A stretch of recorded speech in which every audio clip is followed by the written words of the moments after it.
അവനത് കയറി വരുന്നു. നെയ്മർ അവിടെ നോക്കി നിൽക്കുന്നു. ഇതാടോ ചെയ്തു.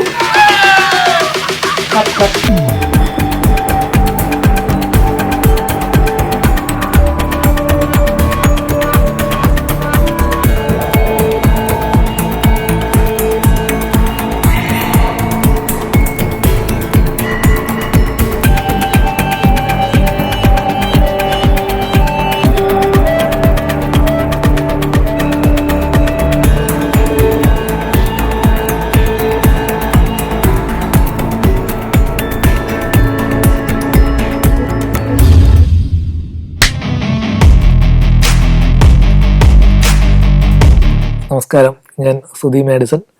നെയ്മർ എന്ന സിനിമയുടെ സംവിധായകനാണ്. നെയ്മറിൻ്റെ ലൊക്കേഷൻ കാഴ്ചകളും അനുഭവങ്ങളുമാണ് ഇന്ന് ഞാൻ നിങ്ങൾക്ക് മുമ്പിൽ പങ്കുവയ്ക്കാൻ പോകുന്നത്. നെയ്മറിൻ്റെ ഒരു ആദ്യ ചിന്ത മനസ്സിലേക്ക് വരുന്നത് 2020 ലോക്ക്ഡൗൺ സമയത്താണ്. കാരണം സിനിമ മൊത്തം സ്റ്റക്കായി എന്ത് ചെയ്യണമെന്നറിയാൻ പാടില്ലാതെ വീട്ടിലിരിക്കുന്നൊരു സമയത്ത് ഞാനും ഇനി എന്ത് ചെയ്യാൻ പറ്റും എന്നുള്ളൊരു ചെറിയ ചിന്തയിൽ നിന്നാണ് നെയ്മറിലേക്ക് വരുന്നത്.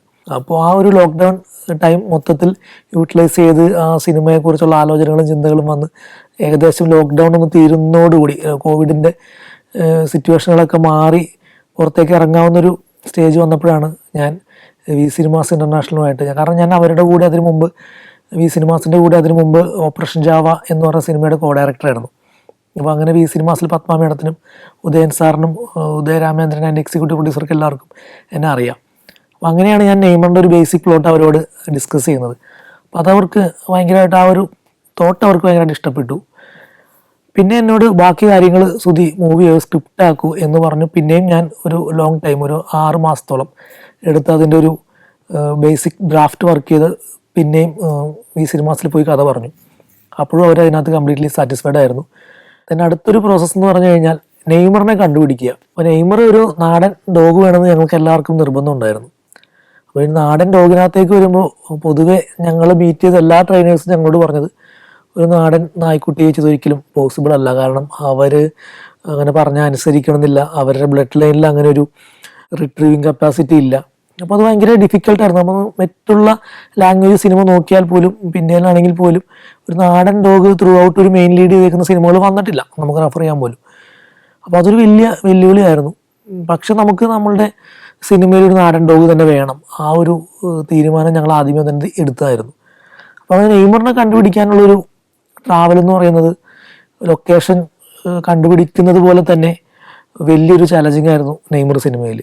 അപ്പോൾ നെയ്മറിന് വേണ്ടി ഞങ്ങൾ എറണാകുളം, തൃശ്ശൂർ, കോട്ടയം തുടങ്ങിയ ഞങ്ങളുടെ ചുറ്റുവട്ടത്തുള്ള എല്ലാ ജില്ലകളിലും എല്ലാ കെന്നലുകളിലും പോയി അന്വേഷണങ്ങൾ ആരംഭിച്ചു. പക്ഷേ എങ്ങും നമ്മൾക്ക് ആവശ്യമുള്ളൊരു 2.5 മാസം പ്രായമുള്ള നമ്മൾ മനസ്സിൽ കാണുന്നൊരു ഭംഗിയിലുള്ളൊരു നായ്ക്കുട്ടിയെ കിട്ടിയില്ല. അപ്പോൾ അങ്ങനെ അന്വേഷണങ്ങൾ എല്ലാ ദിവസവും ലൊക്കേഷൻ കണ്ടുപിടിക്കുന്നത് പോലെ തന്നെ ഒരു വലിയ വെല്ലുവിളിയായിരുന്നു നെയ്മറിനെ അന്വേഷിച്ച് നടക്കുന്നത്. ലാസ്റ്റ് ഞങ്ങളുടെ വീടിനടുത്ത്, എൻ്റെ വീടിനടുത്ത് കാക്കനാട് എൻ്റെ കൂടെ സ്കൂളിൽ പഠിച്ച അഭിലാഷ് എന്ന് പറഞ്ഞൊരു ഫ്രണ്ടിൻ്റെ വീട്ടിൽ നിന്നാണ് ഞങ്ങൾക്ക് നെയ്മറിനെ കിട്ടുന്നത്.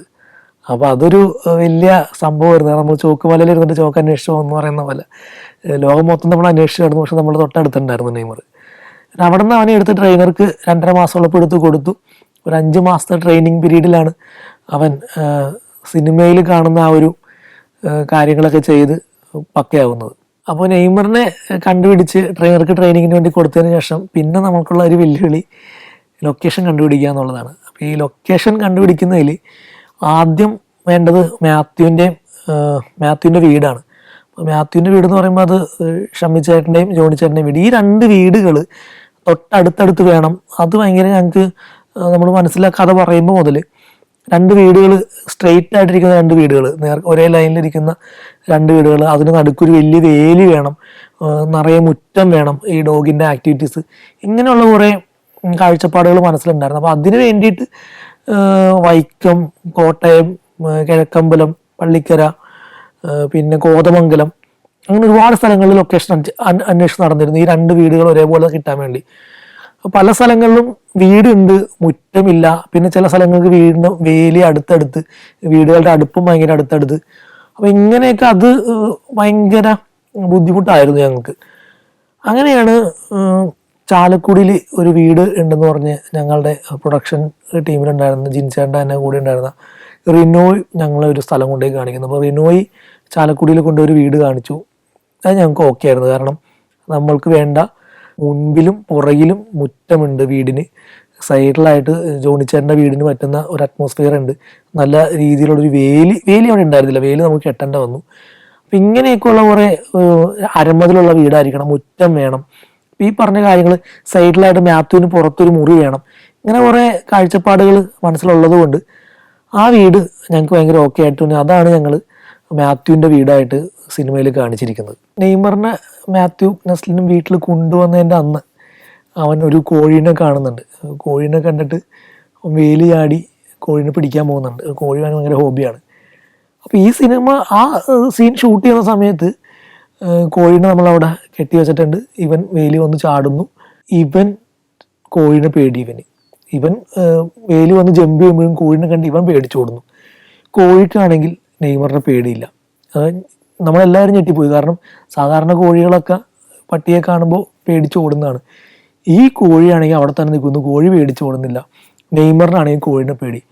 നമ്മളെല്ലാവരെയും വലച്ചു കളഞ്ഞ ഒരു സീക്വൻസ്. കാരണം നമ്മൾ അവിടെ നിന്ന് എന്ത് ചെയ്യും എന്നായിപ്പോയി. പിന്നെ ആ കോഴീനെ മാറ്റി വേറെ ഒരു പൂവൻ കോഴീനെ ആർട്ട് ഡിപ്പാർട്ട്മെൻറ്റ് പോയി മേടിച്ചു കൊണ്ടുവന്ന് അവിടെ സെറ്റ് ചെയ്തപ്പോഴും നെയ്മറിൻ്റെ കോഴീനെ പേടി. പിന്നെ കുറേ സമയമെടുത്ത് അവൻ ആ കോഴീനെ കാണിച്ച് അവൻ്റെ പേടി മാറ്റി അവൻ ചാടി വന്ന് കോഴീനെ നമ്മൾ ആ സമയത്ത് പതുക്കൊന്ന് കെട്ടി ഒന്ന് വലിച്ചു കൊടുത്തപ്പോഴാണ് കോഴി അവിടെ നിന്ന് ഓടിയത്. അപ്പോൾ പിന്നെ ഞങ്ങൾക്ക് നാട് കിട്ടി. ആ നാട്ടിൽ തന്നെ ഇനി ഞങ്ങൾക്കൊരു പള്ളി വേണം. കാരണം ഈ നെയ്മറിൻ്റെ ആ സ്ക്രിപ്റ്റിൽ ഒഴിച്ചുകൂടാനാകാത്തൊരു എലമെൻ്റ് ആയിരുന്നു ഈ നെയ്മർ വന്നതിന് ശേഷം അവിടുത്തെ പള്ളിയുടെ താക്കോലും കടിച്ച് പട്ടി ഈ പള്ളിയുടെ മുകളിൽ കയറി ഇരിക്കുക എന്നുള്ളത്. അപ്പോൾ പല പള്ളികൾക്കും ഇപ്പോൾ പള്ളി എന്നൊക്കെ പറയുന്നത് പല വിഭാഗക്കാരുടെ വിശ്വാസത്തിൻ്റെ ഭാഗമാണ്. അപ്പോൾ അതിൻ്റെ മുകളിലൊരു നായ്ക്കുട്ടി കയറി ഇരിക്കുക എന്ന് പറഞ്ഞാൽ ചിലപ്പോൾ എല്ലാവർക്കും അത് അക്സെപ്റ്റ് ചെയ്യണമെന്ന് വരില്ല. അപ്പോൾ അങ്ങനെ ഒരു വലിയ വെല്ലുവിളി ഉണ്ടായിരുന്നു പള്ളി കണ്ടുപിടിക്കാണ്ട്. അപ്പോൾ അതിനും ഞങ്ങൾ ഒരുപാട് സ്ഥലങ്ങളിൽ അന്വേഷിച്ച് നടന്നു. പക്ഷേ ചാലക്കുടിയിൽ നിന്ന് തന്നെ ഒരു 5-8 കിലോമീറ്റർ മാറി, ഒരു 10 കിലോമീറ്റർ മാറി തന്നെ ഞങ്ങൾക്കൊരു പള്ളി കിട്ടി. അപ്പോൾ ഞങ്ങൾ അതിൻ്റെ മുകളിലാണ്. പിന്നെ അത് നല്ല ഹൈറ്റുള്ളൊരു പള്ളിയാണ്. അപ്പോൾ അതിന് മുൻപിലും ഇതേപോലെ ഒരുപാട് ആൾക്കാർക്ക് വന്ന് നിൽക്കാനുള്ളൊരു സ്പേസ് വേണം. മുകളിൽ പട്ടീനെ ഇരുത്താനുള്ളൊരു സ്പേസ് വേണം. ക്യാമറ വെച്ച് നമുക്ക് കയറി നിൽക്കാനുള്ള സൗകര്യങ്ങൾ വേണം. അപ്പം ഇങ്ങനെ എല്ലാം കൊണ്ടും ഒത്തുവരുമ്പോഴാണ് നമുക്ക് ഒരു സംതൃപ്തി വരിക. അപ്പം അത് കണ്ടുപിടിക്കാൻ വേണ്ടി ഒരുപാട് നടന്നു.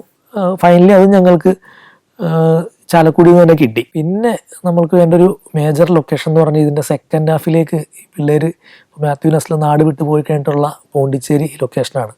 ശരിക്കും ഈ സിനിമയിൽ നമ്മൾ പറഞ്ഞിരിക്കുന്ന സവാൽപേട്ട് എന്ന് പറയുന്ന ഒരു ഗ്രാമം അത് ഒരു ഇമാജിനറി വേൾഡാണ്. അപ്പോൾ അങ്ങനെ ഒരു ഗ്രാമം ഇല്ല, നമുക്ക് എങ്ങും അങ്ങനത്തെ ഒരു സ്ഥലമില്ല.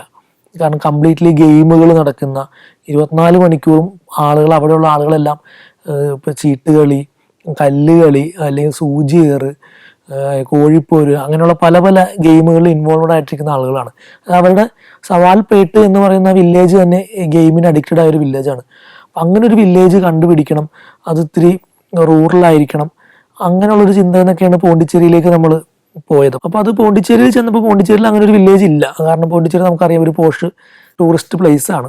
അപ്പോൾ അവിടെ നമ്മൾ പടത്തിന് ആവശ്യമായ കുറച്ച് പിള്ളേർ നാട് വിട്ട് അവിടെ ചെന്ന് കഴിഞ്ഞിട്ടുള്ളതും അപ്പന്മാർ പിള്ളേരെ അന്വേഷിച്ച് വന്നിട്ടുള്ള കുറേ സീക്വൻസുകൾ നമ്മൾ അവിടെ ഷൂട്ട് ചെയ്ത്. പിന്നുള്ള ഏരിയ നമ്മൾ ഷൂട്ട് ചെയ്തത് അവിടെ നിന്ന് നേരെ കോയമ്പത്തൂർ വന്നിട്ടാണ്. അപ്പോൾ ഈ പോണ്ടിച്ചേരിയിൽ നമ്മൾ ലൊക്കേഷൻ കാണുന്ന സമയത്ത് ഞങ്ങൾ ഒരുപാട് ഏരിയയിൽ ബൈക്കൊക്കെ എടുത്ത് കുറേ സ്ഥലങ്ങളിൽ പോയി കറങ്ങിയപ്പോൾ ഈ സവാൽപേട്ട് പോലെ ചെറിയൊരു ഗ്രാമം ഞങ്ങളവിടെ കണ്ടു. വലിയ സ്പേസ് അല്ല, ചെറിയൊരു ഗ്രാമം. അവിടെ ഈ പറഞ്ഞ പോലെ വീടിന് മുമ്പിൽ തന്നെ ചെറിയ കല്ല് കളിക്കാനും കക്ക കളിക്കാനൊക്കെ ഉള്ള ചെറിയ സ്ഥലങ്ങളൊക്കെ ഉണ്ടായിരുന്നു.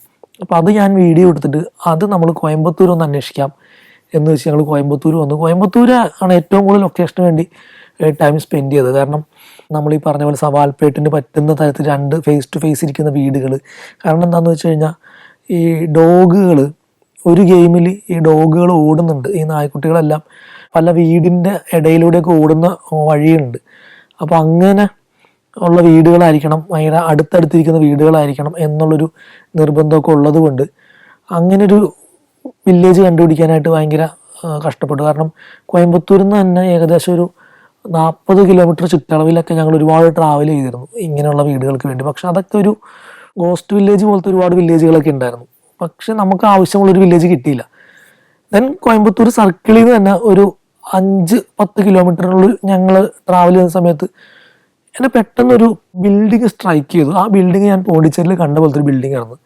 അപ്പോൾ ഞാൻ അവിടെ വണ്ടി നിർത്താൻ പറയുകയും, അപ്പോൾ ഞാനുണ്ട്, ക്യാമറമാൻ ആൽബിച്ചേട്ടൻ, controllers, executive producer, art director, ഞങ്ങളെല്ലാം കൂടി ആ വില്ലേജിനകത്തേക്ക് ഒന്ന് കയറി കഴിഞ്ഞപ്പോഴേക്കും നമ്മളുടെ ഇവിടെ സെൻട്രൽ എക്സൈസ് ക്വാർട്ടേഴ്സുകൾ, എൻ്റെ വീടിൻ്റെയൊക്കെ അടുത്തുള്ള സെൻട്രൽ എക്സൈസ് ക്വാർട്ടേഴ്സുകൾ പോലെ കുറച്ചും കൂടി പഴകിയ ബിൽഡിങ്ങുള്ളൊരു വില്ലേജായിരുന്നു അത്.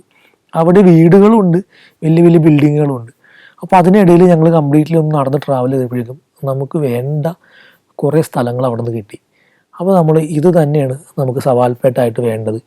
ഇവിടെ നമുക്കിനി എങ്ങനെ നമ്മളുടെ വില്ലേജാക്കി മാറ്റിയെടുക്കാൻ പറ്റും എന്ന് ചോദിച്ചപ്പോൾ നിമേഷേട്ടൻ്റെ രീതിയിൽ, നിമേഷേട്ടൻ്റെ ആർട്ടിൽ കുറേ ഐഡിയകൾ നമുക്ക് മുമ്പിൽ ഇങ്ങോട്ട് വെക്കുകയും അതിന് ആദ്യം തന്നെ അങ്ങനെ ഒരു വില്ലേജായിട്ട് മാറ്റാൻ അവിടെ ഒരു വലിയ ആർച്ച് സ്ഥാപിക്കാമെന്ന് പറഞ്ഞു. അങ്ങനെ ഒരു ആർട്ട് ഡിപ്പാർട്ട്മെൻറ്റ് അവിടെ ഒരു വലിയ ആർച്ച് സെറ്റ് ചെയ്ത് അപ്പോഴാണത് സവാൽപേട്ട് വില്ലേജായത്. അവിടെ പല പല വരകൾ, അവരുടെ ഗെയിമിൻ്റെ ഭാഗമായിട്ടുള്ള പല പല ചിത്രങ്ങളൊക്കെ പിന്നീട് നമ്മൾ വരച്ച് ചേർക്കാനുണ്ടായത്. അതാണ് സിനിമയിൽ അത്രയും ഒരു ഒറിജിനാലിറ്റി ഫീൽ ചെയ്യുന്നതാണ് ഞങ്ങൾ വിശ്വസിക്കുന്നത്. ഇന്ത്യയിലെ 13 സംസ്ഥാനങ്ങളിലൂടെയുള്ള സഞ്ചാരം ഇപ്പോൾ പെൻഡ്രൈവിൽ ലഭിക്കുന്നു. ചരിത്രവും ഐതിഹ്യങ്ങളും യഥാർത്ഥ ജീവിതവും ഒത്തുചേരുന്ന ഇന്ത്യൻ കാഴ്ചകളുടെ ഈ അസുലഭ ശേഖരം സ്വന്തമാക്കാൻ 9995444222 എന്ന നമ്പറിലേക്ക് ഇന്ത്യ എന്ന് SMS ചെയ്യൂ. ഗബ്രി ഇത്രയും പ്രതാപത്തിൽ ജീവിച്ചിരുന്ന ഒരാളെ കാണിക്കണമെങ്കിൽ നമുക്ക് അങ്ങനെ ഒരു വീട് വേണം. അത്യാവശ്യം പോഷായിട്ടുള്ള ഒരു റിച്ച് ആയിട്ടുള്ള ഒരു വീട് വേണം. അത് നമ്മൾ ഇന്ന് കാണുന്ന പോലത്തെ ഒരു റിച്ച് വീടല്ല. സവാൽപേട്ട് പോലത്തെ ഒരു ഗ്രാമത്തിലുണ്ടാകുന്ന റിച്ച് വീടിന് അതിൻ്റേതായ ഒരു ടെക്സ്ചർ ഉണ്ടാവണം. അപ്പം അങ്ങനെ ഒരു വീട് എവിടെ കിട്ടും എന്നുള്ള അന്വേഷണങ്ങൾ തകൃതി പിടിച്ച് നടത്തുന്ന സമയത്ത് കോയമ്പത്തൂരിൽ നിന്നും അല്ലാതെ ഞങ്ങൾ ഒരുപാട് ലൊക്കേഷനിൽ, പോണ്ടിച്ചേരിയൊക്കെ ഞങ്ങൾ നോക്കി, പക്ഷേ ഒന്നും കിട്ടിയില്ല ഞങ്ങൾക്ക്. തിരിച്ച് കോയമ്പത്തൂർ വന്നിട്ട് ഞങ്ങൾ കോയമ്പത്തൂരിൽ നിന്ന് ഒരു 18 കിലോമീറ്റർ അപ്പുറം ചെട്ടിപ്പാളയം എന്നൊരു സ്ഥലത്ത്, അതൊരു അഗ്രഹാരം മോഡലാണ് അവിടുത്തെ വീടുകളെല്ലാം. അപ്പോൾ അവിടെ കൂടുതൽ അങ്ങനെ പഴയ ബ്രാഹ്മിൻസ്, അഗ്രഹാരം, ആ ഒരു മൂഡിലുള്ള സ്ഥലമാണത്. അതിൻ്റെ നടുക്കായിട്ട് ഇങ്ങനൊരു വീട് ഞങ്ങൾ കണ്ടു. അത് ഞങ്ങൾക്ക് ഭയങ്കര രസമായിട്ട് തോന്നി. കാരണം ഞങ്ങൾക്ക് വേണ്ടത് എല്ലാം അവിടെ ഉണ്ട്. ആ വീട് ഒരു ഒറ്റയ്ക്ക് നിൽക്കുന്നൊരു വീടാണ്. അതിൻ്റെ ചുറ്റുമുള്ളതൊക്കെ അഗ്രഹാരം തരത്തിലുള്ള വീടുകളാണ്. ആ വീടുകളൊന്നും, അഗ്രഹാരം തരത്തിലിരിക്കുന്ന വീടുകളൊന്നും നമുക്ക് സിനിമയിൽ യൂസ് ചെയ്യാൻ പറ്റില്ല. കാരണം സവാൽപേട്ടിലെ വില്ലേജ് വേറെ രീതിയിലാണ് ഇരിക്കുന്നത്. പക്ഷേ ഈ ഗബ്രിയുടെ വീട് മാത്രം നമുക്ക് എടുക്കാൻ പറ്റുന്ന വീടാണ്. കാരണം ആ വീടിന് ഞങ്ങൾ കണ്ട ഏറ്റവും വലിയ ഫീച്ചേഴ്സ്, അതൊരു 2 നില വീടാണ്. ആ വീടിൻ്റെ അകത്ത് നല്ല സ്പേസ് ഉണ്ട്. ആ വീടിനോട് ചേർന്ന് തന്നെ നമുക്ക് ഗബ്രിയുടെ വാൻ ഇടാനുള്ള സ്പേസ് ഉണ്ട്. ഗബ്രി ഇറങ്ങി വരുമ്പോൾ നാട്ടുകാർക്ക് വീടിൻ്റെ മുറ്റത്ത് കൂടി അയാളെ യാത്ര അയക്കാനുള്ള, അയാൾ മത്സരത്തിന് ഇറങ്ങുമ്പോൾ അയാളെ യാത്ര അയക്കാനുള്ളതും പൂജിക്കാനും ഒക്കെ ഉള്ള സ്പേസ് ഉണ്ട്. അതിൻ്റെ അകത്ത് തന്നെ ഡോഗിനെ ട്രെയിൻ ചെയ്യിക്കാനുള്ള ഒരു സ്പേസും കൂടി ഉണ്ടെന്നുള്ളതാണ് ആ വീട്ടിൽ ഞങ്ങൾ കണ്ട ഏറ്റവും വലിയ അഡ്വാൻറ്റേജ്. അപ്പോൾ അത് ഞങ്ങൾക്ക് ഭയങ്കര ഒരു നല്ല ഫീച്ചേഴ്സായിട്ട് തോന്നി. കാരണം ആ വീഡിയോ കാണുമ്പോൾ നമ്മൾ ആ വീട്ടിലേക്ക് ഷൂട്ട് ചെയ്യാൻ ചെല്ലുമ്പോൾ ഒരു അമ്മൂമ്മ മാത്രമുള്ള ആ വീട്ടിൽ, മക്കളൊന്നുമില്ല. അപ്പോൾ ആ വീട്ടിൽ നമുക്ക് വേണ്ട എല്ലാ ഫീച്ചേഴ്സും ഉണ്ട്. അവിടെ നമ്മൾ ഓൾറെഡി കുറേ ഗബ്രി ഗെയിമിന് ഡോഗ്സിനെ ട്രെയിൻ ചെയ്യിക്കുന്ന കുറേ എക്യുപ്മെൻറ്റ്സ് വെച്ച് അവിടെ നമ്മൾ ആർട്ടിൻ്റെ വലിയൊരു ബോർഡറും ഒരു മറയും ഒക്കെ വെച്ച് അവിടെ നമ്മൾ ഡോഗിൻ്റെ ഗെയിമുകൾക്കുള്ള പ്രോപ്പർട്ടീസ് വെച്ച് 2ഉം 3ഉം ഡോഗുകൾ ഗബ്രിക്ക് ഉണ്ടായിരുന്നതാണ് എന്ന് ആളുകളെ വിശ്വസിപ്പിക്കാൻ വേണ്ടി നമ്മൾ ഡോഗിൻ്റെ ഒരുപാട് കൂടുകളൊക്കെ നമ്മളവിടെ കൊണ്ടുവന്ന് വെച്ചിട്ടുണ്ട്. ശരിക്കും അവിടെ നെയ്മർ മാത്രമേ കിടക്കുന്നുള്ളൂ. പക്ഷേ ഗബ്രിക്ക് സുൽത്താൻ എന്ന് പറഞ്ഞൊരു ഡോഗ് ഉണ്ടായിരുന്നു, അവന് വലിയൊരു കൂടുണ്ടായിരുന്നു എന്ന രീതിയിൽ 3-4 ഡോഗ്സിൻ്റെ കൂടുകളൊക്കെ അവിടെ വെച്ചിട്ടാണ് നമ്മൾ ആ ഒരു ഏരിയ സെറ്റ് ചെയ്തെടുത്തേക്കുന്നത്. ഇപ്പം ഇതിൻ്റെ ഒപ്പം തന്നെ പോണ്ടിച്ചേരിയിൽ നമുക്ക് കിട്ടിയിരിക്കുന്ന അവൈലബിൾ ആയിട്ടുള്ള ലൊക്കേഷനിൽ ഇമ്പോർട്ടൻ്റ് ആയിരുന്നു ഇതൊരു പോണ്ടിച്ചേരിയിൽ നടക്കുന്ന ഗെയിമാണ് എന്ന്, അല്ലെങ്കിൽ പോണ്ടിച്ചേരിയിലാണ് ഈ കഥ നടക്കുന്നതെന്ന് അറിയാനായിട്ട് നമുക്ക് അവിടുത്തെ ഇപ്പോൾ ഗബ്രി എന്ന് പറയുന്ന ആൾ പോകുന്ന സിമിട്രി നമ്മൾ പോണ്ടിച്ചേരിയിലാണ് ഷൂട്ട് ചെയ്തേക്കുന്നത്. കാരണം അതുകൊണ്ടാണ് അവിടെ ഒരു സിമിട്രിയുടെ വൈറ്റ് ഷോട്ടിൽ അതേപോലത്തെ ശവക്കല്ലറകളാണ് അവിടെ ഉണ്ടായിരുന്നത്. കാരണം അതൊരു ഭയങ്കര കൊത്തുപണികളും അങ്ങനെ ആ ഒരു ടെക്സ്ചർ ഉണ്ടായിരുന്നു. ആ ഒരു നമ്മൾ സാധാരണ നാട്ടിൽ കാണാത്ത സിമിട്രികളിൽ നിന്നും വ്യത്യാസമായിട്ടുള്ളൊരു സിമിത്തേരി ആയിരുന്നു പോണ്ടിച്ചേരിയിൽ കിട്ടിയത്. പക്ഷെ അത് പടത്തിൻ്റെ 2 ഭാഗങ്ങളിലായിട്ടാണ്. ഈ സിനിമ കഥ പറഞ്ഞു പോകുന്ന 2 സ്ഥലങ്ങളിലായിട്ടാണ് ആ സിമിത്തേരി വരുന്നത്. ഒന്ന് ക്ലൈമാക്സിനോട് അടുത്തും, 2 മാത്യുവും നെസ്ലിനും പോണ്ടിച്ചേരിയിൽ വന്ന് ഗബ്രീനെ മീറ്റ് ചെയ്യുന്ന സ്ഥലം. അപ്പോൾ പല പല സമയങ്ങളിൽ വന്നേക്കുന്നതുകൊണ്ട് പോണ്ടിച്ചേരിയിൽ നിന്ന് ആളുകൾ സിനിമയിൽ നിന്ന് ഔട്ടായി പോകുന്നുമില്ല. കാരണം കാഴ്ചയിൽ അത് പോണ്ടിച്ചേരി. അതിനുശേഷം അപ്പന്മാർ വരുമ്പോഴും അവർ വന്ന് കറങ്ങി നടക്കുന്ന എല്ലാം പോണ്ടിച്ചേരി ലൊക്കേഷനിലാണ്. അപ്പോൾ അവിടെ നമുക്കൊരു വൈൻ ഷോപ്പ് ഷൂട്ട് ചെയ്യണം. കാരണം ഈ ചാക്കോള എന്ന് പറയുന്ന ക്യാരക്ടർ അവിടെ വന്നേക്കുന്നത് തന്നെ ചില്ല് ചെയ്യാൻ വേണ്ടിയിട്ടാണ്, അടിച്ചു പൊളിക്കാൻ വേണ്ടിയിട്ടാണ്. അപ്പോൾ അയാൾ ഇങ്ങനെ കുട്ടികളെ അന്വേഷിച്ച് പോകുന്ന വഴി ജോണിച്ചേട്ടനും ഷമ്മിച്ചേട്ടനും കൂടെ പോകുന്നു. ചാക്കോള പോയിട്ടൊരു വൈൻ ഷോപ്പിൽ കയറുന്നത്. അങ്ങനെ ഒരു വൈൻ ഷോപ്പ് നമുക്ക് ഇവിടെ അവൈലബിൾ അല്ല, അത് പോണ്ടിച്ചേരി തന്നെ ഷൂട്ട് ചെയ്യണം. അപ്പോൾ അത് ഷൂട്ട് ചെയ്യാൻ ഞങ്ങൾ 2-3 പ്രാവശ്യം വന്നിട്ടും അവർ ഞങ്ങൾക്ക് സമ്മതിച്ചില്ല. ആളില്ലാത്ത സമയങ്ങൾ നോക്കി 3-4 പെർമിഷൻ എടുത്തിട്ടാണ് നമ്മളവിടെ അങ്ങനെ ഒരു വൈൻ ഷോപ്പിൽ 2 ഷോട്ട് എടുക്കുകയുള്ളൂ എന്നൊക്കെ പറഞ്ഞ് നമ്മൾ അവരുടെ കയ്യും കാലും പിടിച്ചിട്ടൊക്കെയാണ് ആ കുട്ടിയേട്ടൻ ഓടിക്കേറി വരുന്ന കണ്ട അത്രയും മദ്യക്കുപ്പികൾ കാണുമ്പോൾ പുള്ളിയുടെ ഒരു ഹാപ്പിനെസ്സും പുള്ളി അവിടെ പോയി മേടിച്ച് ജംബോ 555 എന്ന് പറയുന്നൊരു ബ്രാൻഡാണ് നമ്മൾ കുട്ടിയേട്ടന് വേണ്ടി കൊടുത്തിരിക്കുന്നത്. അങ്ങനെ ഒരു ബ്രാൻഡ് ഇല്ല നിലവിൽ. നമ്മളത് ക്രിയേറ്റ് ചെയ്തൊരു ബ്രാൻഡ് നമ്മൾ സ്റ്റിക്കർ ഒട്ടിച്ച് കുട്ടിയേട്ടൻ അത് മേടിച്ചിട്ട് തിരിച്ചിറങ്ങി വരുന്നു. അപ്പോൾ ഈ മാത്യു നെസ്ലിനായിട്ട് ഈ ഡോഗ് എത്രത്തോളം ഇമോഷണലി കണക്റ്റഡ് ആണോ അതനുസരിച്ചായിരിക്കും അവൻ്റെ ഫേസിൽ ഈ റിയാക്ഷനുകൾ വരിക. ഇത് കിട്ടാനായിട്ട് ഈ ഒരു അറ്റാച്ച്മെൻറ്റ്, ഈ ഒരു ഇമോഷൻ വർക്കാവാനായിട്ട് ട്രെയിനിങ് പീരീഡിൽ ഒരുപാട് സമയത്ത് മാത്യു നെസ്ലിനും ഈ ട്രെയിനിങ് സ്ഥലത്ത് വന്നു പോയിരുന്നു. എങ്കിൽ പോലും വരാൻ പറ്റാത്ത സമയങ്ങളിൽ ട്രെയിനർ തന്നെ പറഞ്ഞൊരു സൊല്യൂഷൻ, മാത്യുവിന് നെസ്ലിൻ്റെയും സെറ്റ് എടുത്ത് കൊടുക്കുക. അവർ ജിമ്മിലൊക്കെ വർക്കൗട്ട് ചെയ്തതിന് ശേഷമുള്ള അവരുടെ വിയർപ്പ് ഒരു 10 കർച്ചീഫിലാക്കി നമ്മൾ കുറച്ച് കർച്ചീഫും കുറച്ച് എയർ ടൈറ്റായിട്ട് ബോട്ടിലുകളും മാത്യു നെസ്ലിനും മേടിച്ച് കൊടുത്തു. അപ്പോൾ ഈ കർച്ചീഫുകളിൽ ഇവരുടെ വിയർപ്പ് സെറ്റ് എടുത്ത് എയർ ടൈറ്റായ ബോട്ടിലിൽ വെച്ച് അത് ട്രെയിനർക്ക് കൊണ്ടുപോയി കൊടുത്തു. അപ്പോൾ ട്രെയിനർ ഈ മാത്യു നെസ്ലിം വരാൻ പറ്റാത്ത സമയങ്ങളിൽ നെയ്മറിന് ഫുഡ് കൊടുക്കുമ്പോൾ ഈ തുണി, ഈ കർച്ചീഫ് എടുത്ത് ഫുഡിൻ്റെ കൂടെ ഇവനെ സ്മെല്ല് ചെയ്യിച്ചു. അപ്പോൾ ഡോഗിന് ഈ സ്മെല്ല് ഭയങ്കരമായിട്ട് ഫെമിലിയറായി. എന്നിട്ടാണ് ഡോഗ് മാത്യു നെസ്ലിൻ ലൊക്കേഷനിൽ വന്നപ്പോൾ കുറച്ചും കൂടി അറ്റാച്ച്മെൻ്റ് ആകണം. അപ്പോൾ ഈ സ്മെല്ല് ഫെമിലിയർ ആയിക്കഴിഞ്ഞപ്പോൾ പിന്നെ ആരുമായിട്ടും പെട്ടെന്ന് അറ്റാച്ച്മെൻ്റ് ആകും. കാരണം ഡോഗ് എപ്പോഴും സ്മെല്ലിലൂടെയാണ് നമ്മൾ ഐഡൻറ്റിഫൈ ചെയ്യുന്നത്. ഇപ്പോൾ നമ്മൾ ആര് ലൊക്കേഷനിൽ വന്നാലും അവൻ നമ്മളൊന്ന് സ്മെല്ല് ചെയ്ത് നോക്കും. ഒരു ഫൺ എലമെൻറ്റ് വേറെ ഉള്ളത് എന്താണെന്ന് വെച്ച് കഴിഞ്ഞാൽ, 2ാമത്തെ ഗെയിം നടക്കുന്ന ലൊക്കേഷനിൽ ഈ 5 ഡോഗ്സിനെ ഒരുമിച്ച് നിർത്തി ഇവർ ഓടണം, ഒരേ സമയത്ത് ഓടണം. അപ്പോൾ ഇതിനകത്ത് ഒരു ഡോഗ് ഫീമെയിൽ ഡോഗാണ്. പിന്നെ നെയ്മറിൻ്റെ ഒരു അഡൽട്ട് ടൈമിലാണ് ഈ സിനിമ ഷൂട്ട് ചെയ്യുന്നത് കൊണ്ട് തന്നെ അവൻ എപ്പോഴും ആ ഫീമെയിൽ ഡോഗിനോടൊരു അടുപ്പം കാണിച്ചിരുന്നു. പക്ഷേ അതൊരു റോട്ട് വില്ലറാണ്. അപ്പോൾ അതിൻ്റെ അടുത്തേക്ക് ഇവനെ വിട്ട് കഴിഞ്ഞാൽ എന്തെങ്കിലും സംഭവിച്ചു കഴിഞ്ഞാൽ നമുക്ക് വേറെ ഡോഗില്ല. അപ്പോൾ ഇവർ തമ്മിൽ ഇങ്ങനെ കടിപിടി കൂടാതെയും വഴക്കുണ്ടാകാതെ ഇരിക്കാനൊക്കെ മാക്സിമം നമ്മൾ ട്രൈ ചെയ്തിട്ടുണ്ട്. അപ്പോൾ ഇങ്ങനെ ഒരു മൊമെൻറ്റിൽ ഈ നെയ്മർ ഓടണം, നമുക്ക് വേറെ വഴിയില്ല. അപ്പോൾ ഈ ഒരു ഫീമെയിൽ ഡോഗിൻ്റെ സെൻ്റ് എടുത്ത് അത് ഹീറ്റായിരിക്കുന്ന സമയത്ത് അതിൻ്റെ ഒരു സെൻ്റ് എടുത്ത് നമ്മളൊരു പർട്ടിക്കുലർ ഏരിയയിൽ ഇവൻ്റെ ഏത് സ്ഥലത്തേക്കാണ് ഓടേണ്ടത് ആ ഏരിയയിൽ കൊണ്ട് അത് തേച്ച് വെച്ച് നെയ്മറിനെ അവിടെ കൊണ്ട് സ്മെല്ല് ചെയ്ച്ച് തിരിച്ച് അവൻ ഇവിടെ വന്ന് സ്റ്റാർട്ടിങ് പോയിന്റിൽ വന്നിട്ട് അവന് ലീഷ് റിലീസ് ചെയ്തപ്പോഴാണ് അവൻ ഓടിയത്. പിന്നെ നെയ്മറിൻ്റെ ഒരു ഷൂട്ടിങ്ങിൻ്റെ സമയത്ത് ഏറ്റവും കൂടുതൽ വെല്ലുവിളി ഉണ്ടായിരുന്ന ഒരു ലൊക്കേഷൻ അതിൻ്റെ ക്ലൈമാക്സ് ഗെയിം നടക്കുന്ന ലൊക്കേഷനായിരുന്നു. അപ്പോൾ അവിടെ അത് വലിയൊരു ഗ്രൗണ്ടാണ്. കോയമ്പത്തൂരിൽ നിന്ന് തന്നെ ഒരു 5 കിലോമീറ്റർ അപ്പുറത്തേക്ക് മാറിയിട്ട് ഉള്ളൊരു വലിയ ഗ്രൗണ്ടിലാണ് നമ്മളത് ഷൂട്ട് ചെയ്യുന്നത്. അപ്പോൾ അവിടെ നിലവിൽ എല്ലാ വൈകുന്നേരങ്ങളിൽ കുട്ടികൾ കളിക്കുന്നു, വലിയവർ വന്ന് എക്സസൈസ് ചെയ്യുന്നു. അതൊരു റെസിഡൻഷ്യൽ കോളനിയാണ് അവിടെ കുറച്ചുകൂടി റിച്ച് ആയിട്ടുള്ള. അതിന് നടുക്കുള്ളൊരു ഗ്രൗണ്ടാണത്. അപ്പോൾ അവിടെ അത് ഷൂട്ട് ചെയ്യുമ്പോൾ ഈ പറഞ്ഞ നാട്ടുകാരും അവിടെയുള്ള റെസിഡൻഷ്യൽ ഫാമിലിയും ഒന്നും നമുക്ക് സപ്പോർട്ട് ഉണ്ടായിരുന്നില്ല. പല രീതിയിലുള്ള ഗവൺമെൻറ് പെർമിഷനുകളും വില്ലേജ് പെർമിഷനുകളൊക്കെ എടുത്തിട്ടാണ് നമ്മളത് അവിടെ ഷൂട്ട് ചെയ്യുന്നത്. കാരണം ഈ ഗ്രൗണ്ടിൽ നമുക്കൊരു കുഴി കുഴിക്കണം, നമുക്ക് 1 മാസക്കാലോളം അവിടെ വർക്കുണ്ട്, പിന്നെ ഒരു 10 ദിവസത്തോളം ഷൂട്ടുണ്ട്. അപ്പോൾ ഇത്രയും ടൈം ആ പ്രദേശവാസികൾക്ക് ഭയങ്കര ബുദ്ധിമുട്ടുണ്ടാകുന്നത് കൊണ്ടൊക്കെ പെർമിഷൻ്റെ കാര്യങ്ങളിലും നമുക്കതൊരു വലിയ വെല്ലുവിളിയായിരുന്നു. പക്ഷേ നമ്മുടെ പ്രൊഡക്ഷൻ എല്ലാവരോടും സംസാരിച്ച് ആ ഒരു പെർമിഷൻ എടുത്ത് ഫുൾ നൈറ്റാണ് നമുക്കത് ഷൂട്ട് ചെയ്യേണ്ടത്. അപ്പോൾ അവിടുത്തെ ഒരു രീതി എന്നൊക്കെ പറഞ്ഞു കഴിഞ്ഞാൽ ആ ഗ്രൗണ്ട് ഫുള്ളും നമുക്ക് സാനിറ്റൈസ് ചെയ്യേണ്ട വന്നിട്ടുണ്ട്. കാരണം അവിടെ ഒരു ഓപ്പൺ ഗ്രൗണ്ട് ആയതുകൊണ്ട് തന്നെ മറ്റ് ഡോഗുകൾ വന്ന് യൂറിൻ പാസ് ചെയ്തിട്ട് പോകുന്നതൊക്കെ നമുക്ക് വലിയ ബുദ്ധിമുട്ടായിരുന്നു. കാരണം നെയ്മർ അവിടെ വരികയും ആ സ്മെല്ല് കിട്ടുകയും മുന്നേ നമുക്ക് അങ്ങനത്തെ അനുഭവം ഉണ്ടായിട്ടുണ്ട്, അവൻ ഓടിപ്പോവുകയൊക്കെ ചെയ്യുന്നതുകൊണ്ട് അങ്ങനെ ഒരുപാട് എഫേർട്ട് എടുത്തിട്ടാണ് ആ ഒരു ഗ്രൗണ്ടിൽ ക്ലൈമാക്സിൽ നമ്മൾ കാണുന്ന സീസോ, സ്റ്റേജ്, വലിയൊരു കുഴി, ഫിനിഷിംഗ് പോയിൻ്റ്, അവിടെ ഒരു വലിയ മെയ്സൊക്കെ നമ്മൾ സെറ്റ് ചെയ്യുന്നത്. അപ്പോൾ ഈ ഗെയിമുകളും നമ്മൾ ഇങ്ങനെ ഇതുവരെ അങ്ങനെ ഒരു ഗെയിം നമ്മുടെ ഇന്ത്യയിലോ മറ്റുള്ള എങ്ങും നടന്നിട്ടില്ല. പക്ഷേ ഈ ഗെയിമിൻ്റെ രീതിയിലുള്ള ഇപ്പോൾ നമ്മൾ ഇൻ്റർനാഷണൽ ഡോഗ്സിൻ്റെ ഗെയിമുകളൊക്കെ കാണുമ്പോൾ ഇങ്ങനെയുള്ള ചില കൺസ്ട്രെയിൻസ് കണ്ടിട്ടുണ്ട് നമ്മൾ. ഈ ഓട്ടം, ചാട്ടം, ഹഡിൽസ് ചാടുന്നു, സീസോ ചാടുന്നു, പക്ഷെ ഇതെല്ലാം ടൈമറുകളാണ്. അപ്പോൾ നമുക്ക് ഇവിടെ വരുമ്പോൾ ടൈമർ പറ്റില്ല, കാരണം ഇതൊരു വില്ലേജിൽ നടക്കുന്ന ഗെയിമാണ്.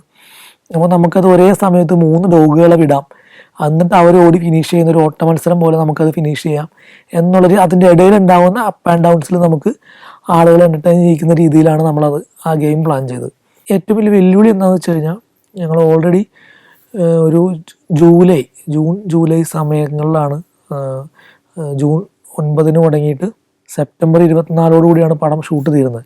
ഇപ്പോൾ കേരളത്തിൽ മഴ പെയ്യാനുള്ള സാധ്യത കൂടുതലുള്ളതുകൊണ്ട് ഞങ്ങൾ ആദ്യം ഈ സിനിമയുടെ സെക്കൻഡ് ഹാഫാണ് ഷൂട്ട് ചെയ്യുന്നത്. പോണ്ടിച്ചേരി ഷൂട്ട് ചെയ്യുന്നു, കോയമ്പത്തൂർ ഷൂട്ട് ചെയ്യുന്നു, അത് കഴിഞ്ഞ് തിരിച്ച് വന്നിട്ടാണ് നാട്ടിൽ ഫസ്റ്റ് ഹാഫ് ഷൂട്ട് ചെയ്യുന്നത്. അപ്പോൾ ഇങ്ങനെ ഷൂട്ട് ചെയ്യുന്ന സമയങ്ങളിൽ മഴ ഉള്ളത് കൊണ്ടാണ് ഇവിടുന്ന് ആദ്യം കോയമ്പത്തൂരും പോണ്ടിച്ചേരിയും ഷൂട്ട് ചെയ്യുന്നത്. പക്ഷെ ഞങ്ങൾക്ക് വളരെ അപ്രതീക്ഷിതമായിട്ട് ഈ ക്ലൈമാക്സ് ഷൂട്ട് ചെയ്യുന്ന സമയത്ത് മഴ വന്നു ഞങ്ങൾക്ക് അവിടെ. കാരണം നമ്മൾ ഇത്രയും 1 മാസത്തേക്ക് റെൻറ്റിനെടുത്ത് നമ്മൾ ഷൂട്ട് ചെയ്യുന്നതാണ്, ഇത്രയും ജൂനിയർ ആർട്ടിസ്റ്റുകളെ വിളിച്ച് വരുത്തി ഇത്രയും വലിയൊരു ഏരിയ ലൈറ്റപ്പ് ചെയ്തേക്കുന്നു. അപ്പോൾ ഈ ലൈറ്റപ്പ് ചെയ്തേക്കാൻ നമുക്ക് എന്നും അഴിച്ച് മാറ്റി വെക്കാൻ പറ്റില്ല, കാരണം ഒരു ഗ്രൗണ്ട് മൊത്തം ലൈറ്റപ്പ് ചെയ്യുമ്പോൾ അത്രയും ലൈറ്റ് എക്യുപ്മെൻറ്റ്സുകൾ സെറ്റ് ചെയ്ത് വെച്ചിട്ട് പോകുന്നതാണ്. അപ്പോൾ ഈ മഴ വന്നതോടുകൂടി നമുക്ക് ഇത്രയും ജൂനിയർ ആർട്ടിസ്റ്റുകൾ തിരിച്ച് ഷെൽട്ടറിൽ പോയി കയറും. തിരിച്ച് അവർ പുറത്തിറങ്ങി അതേ നിന്ന പൊസിഷനിൽ റീഅസംബിൾ ആവാൻ നല്ലൊരു സമയം എടുക്കും. മഴ വരുമ്പോൾ നമ്മൾ ഈ ഡോഗ്സും മറ്റു കാര്യങ്ങളും ഗ്രൗണ്ട് വെള്ളം ആകാതിരിക്കാൻ ഞങ്ങൾ കവർ ചെയ്യേണ്ട അവസ്ഥകൾ വന്നിട്ടുണ്ട്. അപ്പോൾ ഇതെല്ലാം നമ്മളുടെ ഷൂട്ടിനെ ഭയങ്കരമായിട്ട് ബാധിച്ച് നമ്മൾ പ്ലാൻ ചെയ്തതിൽ നിന്നും ഒരു 10 ദിവസം കൂടുതൽ ക്ലൈമാക്സിന് വേണ്ടി ഞങ്ങൾക്ക് സ്പെൻഡ് ചെയ്യേണ്ടി വന്നിട്ടുണ്ട്. അപ്പോൾ ഈ നെയ്മർ എന്ന് പറഞ്ഞ ഈ സിനിമ തിയേറ്ററിൽ കണ്ടിറങ്ങിയതിന് ശേഷവും OTT വന്നതിന് ശേഷവും എല്ലാവരും വിളിച്ചു ചോദിക്കുന്നത്, എങ്ങനെയാണ് ഒരു നാടൻ ഡോഗിനെ വെച്ചിട്ട് ഇങ്ങനൊരു സിനിമ, ഇത്ര ആക്ടിവിറ്റീസ് നിറഞ്ഞൊരു സിനിമ ഷൂട്ട് ചെയ്യാൻ പറ്റിയതെന്ന് ഒരുപാട് ഫോൺ കോളുകളും മെസ്സേജുകളൊക്കെ ഒരുപാട് പേര് ചോദിക്കുകയുണ്ടായി. അപ്പോൾ അതിൻ്റെ പിന്നണിയിൽ ഞങ്ങളെടുത്ത ഒരു പ്രീ പ്ലാനിങ്, ഒരു പ്രീ പ്രൊഡക്ഷൻ എന്തൊക്കെയാണെന്നുള്ളതാണ് ഇപ്പോൾ ഞാൻ ഈ ഇൻ്റർവ്യൂവിൽ നിങ്ങളോട് പറഞ്ഞത്. അപ്പോൾ ഇത്രയും കാര്യങ്ങൾ നിങ്ങളോട് പറയാൻ സാധിച്ചതിൽ വളരെ സന്തോഷം. Thank you.